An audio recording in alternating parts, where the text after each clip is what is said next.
अभी recently law commission of India ने ये रिकमेंडेशन दिया है कि जो सेक्शन 124 ए है आईपीसी के अंदर, इसको आईपीसी से नहीं हटाया जाना चाहिए।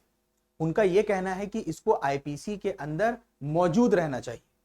ये सेक्शन 124 ए जो है आईपीसी का, ये डील करता है सेडिशन के ऊपर, यानी राजद्रोह के ऊपर।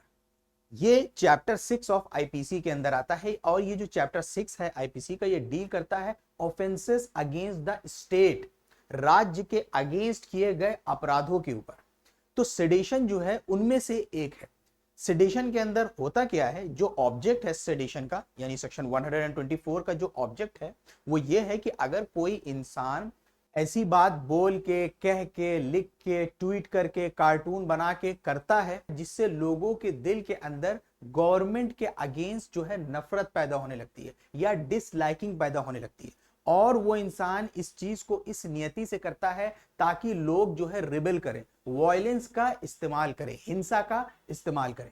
अभी जो सेडिशन है सेक्शन 124 ए, इसके अंदर जो सजा बताई गई है वो लाइफ इंप्रिजनमेंट है या 3 साल। तो लॉ कमीशन ने ये रिकमेंडेशन दिया है कि ये जो 3 साल की सजा बताई गई है इसको बढ़ा के 7 साल कर देना। देखिए, इसके साथ साथ ये बताते चले कि 11 मई 2022 से सुप्रीम कोर्ट ने इस सेक्शन के ऊपर, सेक्शन 124 ए के ऊपर, सेडिशन के ऊपर स्टे लगाया हुआ है। इसको टेम्परेरीली सस्पेंड कर दिया, होल्ड के ऊपर रखा है, जब तक कि सेंटर इसको दोबारा फिर से री एग्जामिन नहीं कर लेती है। और सुप्रीम कोर्ट ने सेंटर और स्टेट से यह कहा है कि आप इसके ऊपर फ्रेश एफआईआर लिखने से बचिए। और सेक्शन 124 ए को लेके जितने भी ट्रायल्स या अपील या दूसरी प्रोसीडिंग्स कोर्ट के अंदर पेंडिंग है, इन सब को भी सुप्रीम कोर्ट ने होल्ड पे रख दिया है, यानी टेम्परेरीली सस्पेंड कर दिया है। और कोर्ट ने यह बोला है कि जो भी लोग इस सेक्शन को लेके जेल के अंदर बंद हैं वो एप्रोप्रिएट रिलीफ के लिए कोर्ट मूव कर सकते हैं ताकि उनको बेल पे छोड़ दिया जाए। देखिए, ये सेक्शन जो है सेक्शन 124 ए शुरुआत से ही बहुत कंट्रोवर्शियल रहा है। 1860 का जो हमारा कोड है, इंडियन पेनल कोड, उसके अंदर ये नहीं था। इसको ऐड किया गया है 1870 के अंदर। फिर उसके बाद 1973 में during the tenure of Indira Gandhi इसको कॉग्निजेबल ऑफेंस बना दिया गया, यानी जहां पे पुलिस ऑफिसर को यह पावर दे दिया गया कि पुलिस ऑफिसर अरेस्ट कर सकता है बिना वारंट के। फिर 1958 में इलाहाबाद हाई कोर्ट ने इस सेडिशन के लॉ को वॉइड डिक्लेयर कर दिया। पंजाब हाई कोर्ट ने भी इसको स्ट्रक डाउन कर दिया था। लेकिन फिर 1962 के अंदर Kedarnath Singh versus state of Bihar के केस में सुप्रीम कोर्ट ने इसको अपहेल्ड किया, मतलब सुप्रीम कोर्ट ने इसको वैलिड माना कि यह ठीक कानून है।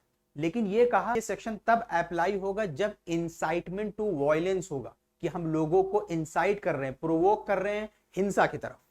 इसके हम लोग कुछ एग्जाम्पल लेते हैं। आपको याद होगा 2012 में असीम त्रिवेदी एक पॉलिटिकल कार्टूनिस्ट थे जिनके कार्टून्स होते थे करप्शन के अगेंस्ट। उन्होंने कुछ कार्टून्स बनाए थे जिसके बाद उनके अगेंस्ट राजद्रोह का चार्ज लग गया, यानी उनको चार्ज किया गया सेक्शन 124 ए के अंदर। उसी तरीके से आपको याद होगा 2018 में दिव्या स्पंदना, जिनको चार्ज किया गया था सेडिशन के अंदर सेक्शन 124 ए में, जो कांग्रेस की सोशल मीडिया चीफ हैं, उन्होंने नरेंद्र मोदी को चोर बोला था। तो होने क्या लगा कि जिस मकसद के लिए सेक्शन 124 ए को लाया गया, ये अपने मकसद में फेल होने लगा। जो गवर्नमेंट्स आया करती थी, जब उन गवर्नमेंट्स के अगेंस्ट लोग प्रोटेस्ट करते थे, धरना देते थे, अपोजिशन होती थी या उनके खिलाफ जो आवाजें उठती थी, उन आवाजों को दबाने के लिए सेक्शन 124 ए का इस्तेमाल किया जाने लगा। अगर कोई गवर्नमेंट के किसी मिनिस्टर को क्रिटिसाइज कर रहा है, गवर्नमेंट की कोई पॉलिसी को क्रिटिसाइज कर रहा है, तुरंत सेक्शन 124 को इन्वोक करके उनको सेडिशन में चार्ज कर दिया जाता था, बुक कर दिया जाता। एक रिपोर्ट के मुताबिक 2014 से 2019 के बीच में 326 सेडिशन के केसेस जो है भारत के अंदर फाइल हुए हैं, जिसमें से 141 केसेस के अंदर चार्जशीट फाइल हुई और सिर्फ 7 कन्विक्शंस हुए हैं, 7 लोगों को सजा हुई है।